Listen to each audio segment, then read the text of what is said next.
देखो जी, हमें जी मैंने अपने परिवार के 3 लोगों को कंधा दिया है, पर हमने उनसे क्या दिया, ना हम उनसे झुकेंगे, ना हम उनसे डरेंगे, ना हम स्वाभिमान से समझौता करेंगे, ना हम जो है उनसे डरने।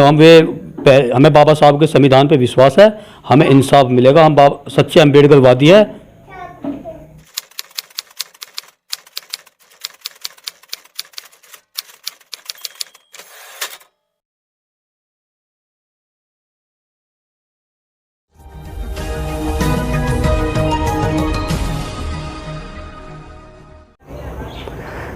मेरठ जिले का हसनपुर रजापुर गांव, जी हां, आपने सही सुना। मेरठ जिले का हसनपुर रजापुर गांव 2016 आपको याद होगा, और अगर आपको याद नहीं है तो मैं याद दिलाता हूं आपको। इस गांव के अंदर मीतन जाटव और चेतन जाटव, 2 भाइयों ने अपने ही समाज की युवतियों के साथ छेड़छाड़ का विरोध किया, और उसी विरोध के चलते चेतन जाटव की जाट समुदाय के कुछ बदमाश किस्म के लोगों ने गोली मारकर हत्या कर दी। और उसी हत्या के बाद जो सिलसिला शुरू हुआ, हत्या के बाद हत्या का, वहीं पर कुछ 1 साल बाद उनकी माताजी की हत्या कर दी गई गोलियों से भूनकर सुरक्षा कर्मियों के बीच। और उसी मामले में उनके मीतन जाटव के सगे बहनोई की उनके गांव में जाकर हत्या कर दी गई। तो ऐसे ही परिवार से आज आपको रूबरू कराऊंगा। जो लोग भूल गए हैं उन्हें याद दिलाऊंगा इस परिवार की दुखद घटना का। जो दुखद घटना इस परिवार के साथ हुई उसे भी याद दिलाऊंगा इस जाटव समाज को। न्यूज इंडिया राइट्स के माध्यम से जानेंगे मीतन जाटव से ही उनकी जुबानी कि किस तरह से इनके परिवार के साथ जो हत्याकांड हुए, हत्या के बाद हत्या होती चली गई, क्या था पूरा मामला। जी मीतन जी। मैं सभी भाइयों को बताना चाहता हूँ, 13/7/2016 को वे जो बदमाश थे, जातिवादी गुंडे, वे हमारे समाज की बहन बेटियों के साथ छेड़खानी करते थे। तो इस चीज़ का मैंने और मेरे भाई ने विरोध किया। विरोध करने पर उन्होंने मेरे भाई को मेरे और मेरी माता के सामने गोलियों से भून दिया। जब मेरे भाई को उन्होंने गोली मारी, हम मुकदमा तो दर्ज तो करेंगे, हमने उनके खिलाफ जिसने मेरे भाई को गोली मारी थी, हमने मुकदमा दर्ज करा दिया। लेकिन उन्होंने मुकदमा दर्ज भी करना मार पे नहीं रखा कि ये साले हमें जाति सूचक शब्द गए, कहा कि हम जाटों के खिलाफ तुम्हें गवाही देनी सिखाएंगे। कोई डर की वजह से हमारे साथ बेचारा गाँव में इतना खौफ हो गया था, उनके कोई कुछ बोलने को तैयार नहीं था। लेकिन हमने हिम्मत जता के हमने मुकदमा दर्ज करा, मैंने और मेरी माता जी ने। मेरी माँ, उसमें मैं और मेरी माता जी गवाह थे, सावित्री देवी गवाह थे। 1 साल गुजरा, 2016 से 2017 में जी उन्होंने मुझ पे भी हमला करा। मेरे गेट भी तोड़े, मेरी छत भी फाड़ी, मेरे दीवार भी फाड़ी उन्होंने, जिससे कि ये डर जाए, फैसला कर ले। और हमारी छतों पे ईंट भी बरसाने लगे और हमें हमारे घर के सामने खड़े होकर फिर धमकी देने लगे, क्या हम तुम्हें चमारों के खिलाफ गवाही देनी सिखाऊंगी, जाटों के खिलाफ गवाही देनी सिखाऊंगे। साले हमें जाति सूचक शब्द कहने लगे वे। तो लेकिन मैंने फिर भी मुकदमा दर्ज कराया और गवाही मैं उनसे उनकी हेकड़ी से डरा नहीं। मैंने कह दिया हम अपनी बात कोर्ट में जरूर बताएंगे, हमें बाबा साहब के संविधान पर हमें विश्वास है, हमें इंसाफ मिलेगा। लेकिन उन बदमाशों ने मेरी माता सावित्री देवी को गवाही से 3 दिन पहले भी मौत के घाट उतार दिया, गोलियों से भून दिया जी, इन्हीं बदमाशों ने। जब आपकी माताजी की हत्या हुई, क्या आपको कोई पुलिस सुरक्षा मिली हुई थी? जब मेरी माताजी को गोलियां से भूना था उस समय मेरे पास पुलिस सुरक्षा हमें मिली हुई थी जी। तो जिस समय गोली मारी गई, क्या वहां पे वो सुरक्षाकर्मी मौजूद थे? हाँ, जिस समय मेरी माताजी की गोली मारी उस समय सुरक्षाकर्मी मौजूद थे। 1-2 सुरक्षाकर्मी मिले हुए थे। एक सुरक्षाकर्मी आवा टावा देकर चला गया था इससे, और एक सुरक्षाकर्मी हमारे साथ था। वो जब गोली चलने लगी तो वो बेचारा डर की वजह से वो पुलिसकर्मी जो है ईख में बढ़ गया था जी, क्योंकि अंधाधुंध गोलियां बरसाने शुरू करी। कम से कम 10-12 बदमाश आए एकदम से, पूरे परिवार को खत्म करने की प्लानिंग थी जी। उस दिन ही मुझे कोर्ट में गवाही देने जाना था, जिस दिन मेरी माँ को गोली मारे थे बदमाश। तो आपको और आपकी माताजी को एक तरह से गवाही देने जाने से रोकने का उनका जो प्लान था? जी, वे चाह रहे थे कि ये कोर्ट में गवाही न दे और हमारे खिलाफ गवाही न दे, हम इन्हें दोनों गवाह को ही, केस को ही खत्म कर दे। 2 हत्या होने के बाद फिर तीसरी हत्या आपके बहनोई आपके जीजा की हो जाती है, उनका क्या रोल था इसमें? जब मेरी माताजी को गोली मारी उन्होंने, तो उसमें मैंने फिर मुकदमा दर्ज कराया। मेरी माँ को गोली मारी, मैंने मुकदमा दर्ज कराया। मैं कोर्ट में अपनी गवाही देने गया, तो उसमें मेरे जीजा जी मेरे साथ पैरोकारी कर रहे थे, क्योंकि मेरे भाई को भी मार दिया, मेरी माताजी को भी मार दिया, अब उसमें पैरोकार मेरे साथ मेरे जीजा जी पैरोकारी कर रहे थे। लेकिन उन्होंने मुझे कोर्ट में भी हमला किया, हम तेरे जीजा जी को मार देंगे, तो जो पैरोकारी करेगा अगर तूने हमारा कहना नहीं माना तो हम तेरे जीजा जी को मार देंगे। मुझे कोर्ट में उन्होंने धमकी दी थी और मेरे पर कोर्ट में हमला भी किया था। मैं उनके डर की वजह से कोर्ट में बुरखा ओढ़ के भी गया, सूट सलवार पहन के भी गया उनके डर की वजह से, लेकिन उन्होंने फिर भी मुझ पर कोर्ट में भी हमला कर दिया। मेरी माता से 8 दिन बाद उन्होंने मेरे जीजा जी को भी उनके घर में घुसकर गोलियों से भून दिया। तो आपके जीजा का आवास कहाँ पर है? मेरे जीजा जी का आवास है गांव झिटकरी, थाना सरदाना, जिला मेरठ में पड़ता है जी। तो आपके जीजा को भी उनके गांव में जाकर इन बदमाशों द्वारा गोली मारी गई? इन्हीं बदमाशों ने मेरे जीजा जी को भी सुबह नहाते समय उनके घर में घुस के ही मारा जी। मेरे जीजा जी के घर में घुस के नहाते समय मारा जी, इन्हीं बदमाशों ने जी। 3 हत्या परिवार में हो जाती है, आपका मनोबल नहीं टूटता है और आप जो है डटकर इन मनुवादियों से, इन जातिवादी गुंडों से अब तक लड़ रहे हैं बड़ी मजबूती के साथ। तो कहाँ से इतनी प्रेरणा आपको, इतना बल मिलता है? देखो जी, मैंने अपने परिवार के 3 लोगों को कंधा दिया है, पर हमने उनसे क्या दिया, ना हम से झुकेंगे, ना हम से डरेंगे, ना हम स्वाभिमान से समझौता करेंगे, ना हम जो है उनसे डरने। हमें बाबा साहब के संविधान पे विश्वास है, हमें इंसाफ मिलेगा, हम सच्चे अम्बेडकरवादी है। प्रशासन ने अब आपकी सुरक्षा में कुछ सुरक्षा कर्मी लगाए हुए हैं जी। क्या लगता है जैसे आपकी माता के साथ कुछ सुरक्षा कर्मी की मिलीभगत सामने आई, जैसा कि आप बता रहे हैं, क्या लगता है कि जो सुरक्षा कर्मी है आप पूरा विश्वास करते हैं उन पे?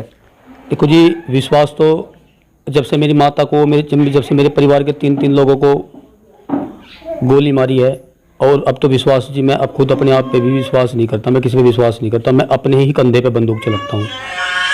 और जी अपने भाइयों से अब अपने ही कंधे में मैं रात को सोता भी नहीं हूँ, मैं पूरी दिन में 1 घंटा सो लेता हूँ, रात को मैं पूरे दिन पता नहीं किधर से कौन सी गोली मेरे सीने को चीर के चली जाए। परिवार में आप कितने सदस्य हो आप? मेरे परिवार में जी हम 2 भाई है और एक हमारी सिस्टर है फिलहाल, और जी हमारे दोनों भाइयों की एक फैमिली है। छोटे भाई के 2 लड़के उसके हैं, छोटे बच्चे हैं, और एक लड़का एक लड़की मेरा है जी, छोटे बच्चे हैं जी दोनों के जी। अभी हम तो भी अपनी भर्ती की तैयारी कर रहे थे, हमें क्या पता ये अनहोनी हमारे साथ। कितने साल से आप लोग इस सुरक्षा में कैद हैं? हम जी लगभग 4 साल हो चुके जी, मेरी पुलिस सुरक्षा में रहते हुए 4 साल हो चुके जी। तो परिवार आपका काफ़ी बड़ा है, 2 आपकी पत्नियां हैं, 2 बच्चे हैं, तो किस तरह से जीविका चल रही है आपकी? कैसे आप अपना जीवन यापन कर रहे हैं? जीविका चल रही जी, जो हमारे गांव के बेचारे जो भले आदमी हैं हमारे समाज के, कोई सब्जी पूछा जाता है, कोई चून पूछा जाता है, कोई तेल पूछा जाता है, कोई उस समाज के, अब तो सभी भाइयों से मैंने हाथ जोड़ कर रिक्वेस्ट भी कर रखी, कोई बेचारा कुछ मदद कर देता है, समाज का ही सहयोग है जी, मेरे पास कुछ नहीं है।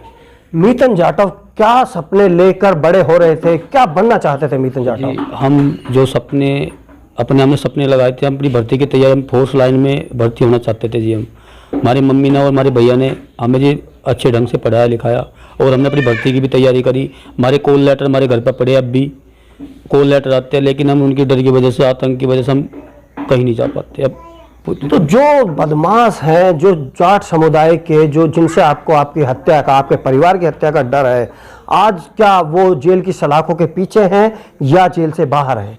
देखो, उनमें से कुछ 1-2 बदमाश के तो एनकाउंटर भी हो चुके हैं, और जी कुछ बदमाश अंदर है, और कुछ बदमाश अभी जमानत पर फरार चल रहे हैं।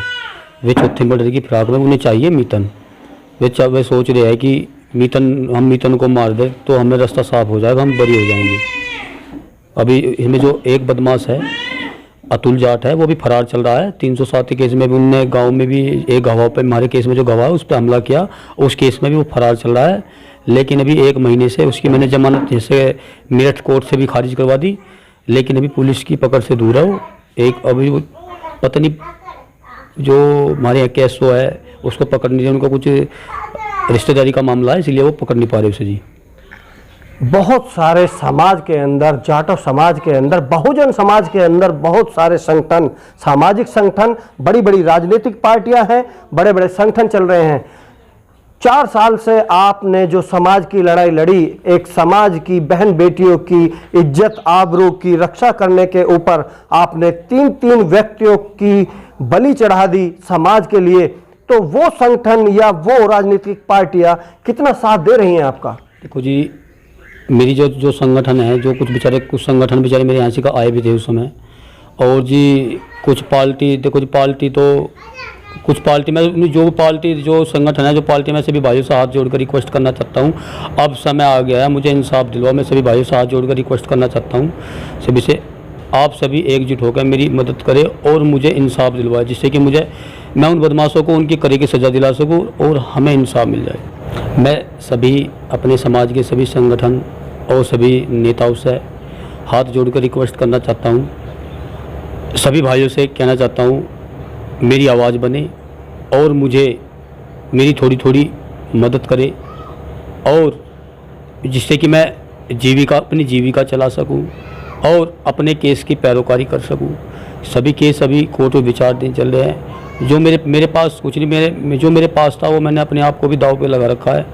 अब मैं अपने समाज के सभी भाइयों से, सभी संगठनों से अपील करना चाहता हूँ, मेरी मदद करे और मेरी आवाज़ उठाए। ऐसा ना हो कभी वे बदमाश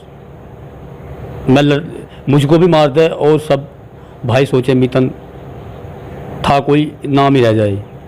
जो भाई मेरे पास नहीं आ सकता किसी कारण की वजह से, मैं सभी भाइयों से हाथ जोड़कर रिक्वेस्ट करना चाहता हूँ। ये मेरा फ़ोनपे और पेटीएम और यही मेरा व्हाट्सअप और यही गूगल पे नंबर है 7351 53 65 23। एक बार और बताना चाहता हूँ अपना पेटीएम नंबर, फ़ोनपे और गूगल पे 7351 53 65 23। ये मेरा मोबाइल फ़ोनपे और पेटीएम नंबर है। और जी मेरा अकाउंट नंबर है 340 33 52 71 52। एक बार और बताना चाहता हूँ 340 33 52 71 52। IFSC कोड है 10-154। एक बार और बताना चाहता हूँ 340 33 52 71 52। IFSC कोड है 10-154।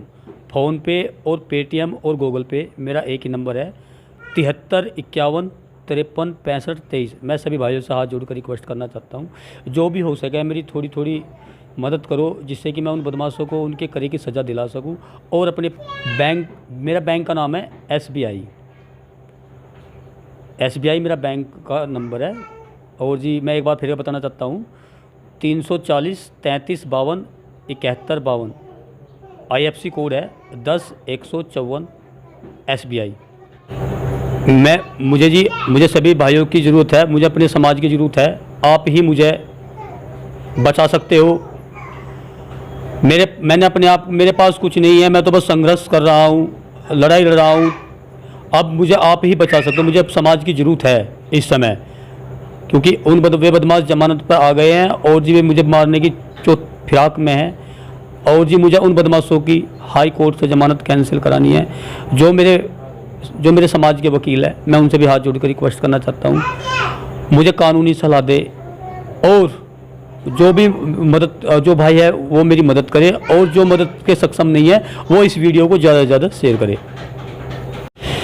मैं जो भीम आर्मी के चंद्रशेखर भाई है, मैं उनसे भी हाथ जोड़कर रिक्वेस्ट करता हूँ, मेरी आवाज़ उठाओ और मेरी मदद करो। और मैं 2 साल से आस लगाओ बैठा हूँ, मेरे यहाँ सिखाए और मेरे मुद्दे को भी और मुझे भी इंसाफ दिलवाए। चंद्रशेखर भाई सब जगह जाते हैं, मैं भी आस लगाओ बैठा हूँ 2 साल से कि चंद्रशेखर भाई यहाँ आए और हमारी आवाज़ उठाए। मैं नहीं आ सकता आपके पास, लेकिन शेखर भाई हम 2 साल से आस लगाओ बैठे, आप हमारे यहाँ सिखाए। मैं भी समाज की लड़ाई लड़ रहा हूँ और आप भी समाज की लड़ाई लड़ रहे हैं, इसलिए मैं 2 साल से आस लगाओ बैठा हूँ, हमारी आवाज़ उठाए और हमारी मदद करवाए। तस्वीरों में दिखाना चाहूँगा मीतन जाटव को, उनके छोटे भाई हैं, क्या नाम है आपका? रवि कुमार जी। रवि जाटव है, और इन दोनों की पत्नियां हैं और दो दो बच्चे हैं। आप तस्वीरों में साफ देख सकते हैं, आज मीतन जाटव 4 साल से एक समाज की लड़ाई को लड़ रहा है और समाज मीतन जाटव के साथ नहीं है पूरी तरह से, क्योंकि मीतन जाटव सुरक्षा कर्मियों के बीच में है। वो ना ही कहीं किसी काम धंधे पर जा सकता है, ना ही उसका छोटा भाई जा सकता है, क्योंकि उन्हें अपनी जान का खतरा है। लेकिन मीतन जाटव के सामने एक बहुत बड़ी समस्या इस वक्त आ चुकी है और वो इस वक्त समस्या सबसे बड़ी है, एक जो जीविका इन्हें चलानी है, अपने बच्चों का पेट पालना है या अपना पेट पालना है, वो इस वक्त जो है फाइनेंशियली बिल्कुल कमज़ोर हो चुके हैं। क्योंकि मीतन जाटव सीधे सीधे बात करूं तो लड़ाई इन्होंने एक समाज की लड़ी, अपने बड़े भाई को खो दिया, अपनी माताजी को खो दिया और यहाँ तक अपने जीजा तक को खो दिया। आप तस्वीरों में साफ देख सकते हैं कि मीतन के साथ किस तरह से सुरक्षाकर्मी लगे हुए हैं और ये 24 घंटे सुरक्षाकर्मी मीतन के साथ होते हैं। मीतन जाटव बाहर अगर घर के साइड से भी कदम रखेंगे तो पूरा ये सुरक्षा कर्मियों का अमला इनके साथ होता है। हालांकि गांव से ज़्यादा दूरी पर यह बाहर नहीं जाते हैं, क्योंकि कई बार आप देख सकते हैं कि सुरक्षा के बीच भी हमला हो जाता है और इसका जीता जागता उदाहरण मीतन जाटव की मां का है कि उनकी हत्या सुरक्षा कर्मियों के बीच ही की गई थी। तो ये आप तस्वीरों में साफ देख सकते हैं, ये 24 घंटे की सुरक्षा सरकार के द्वारा मीतन जाटव के परिवार को दी गई है। लेकिन इस सुरक्षा के बीच होते हुए भी मीतन जाटव का परिवार सुरक्षित कितना है कितना नहीं है, ये मीतन जाटव का डर साफ देखने को मिल रहा है।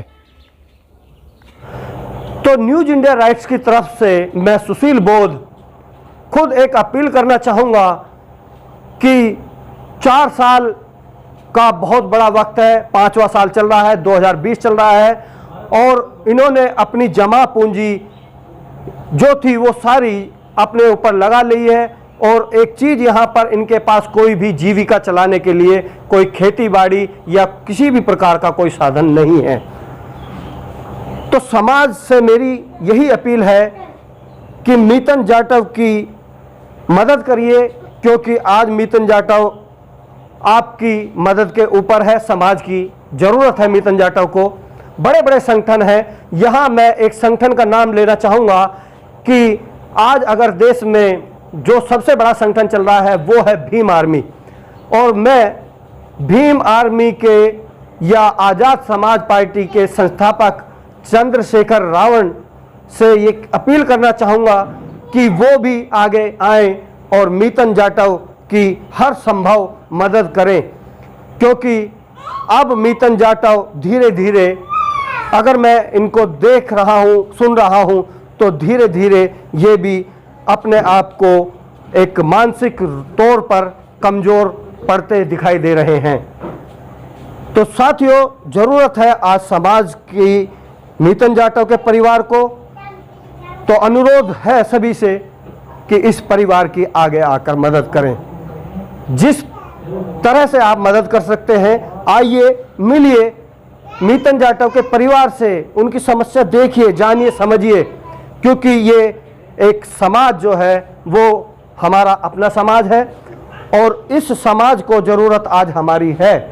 तो हमें बाहर आना होगा, बड़े बड़े संगठनों को या छोटे संगठनों को जितनी हर संभव मदद जो हो सकती है वो मीतन जाटव की हमें करनी होगी।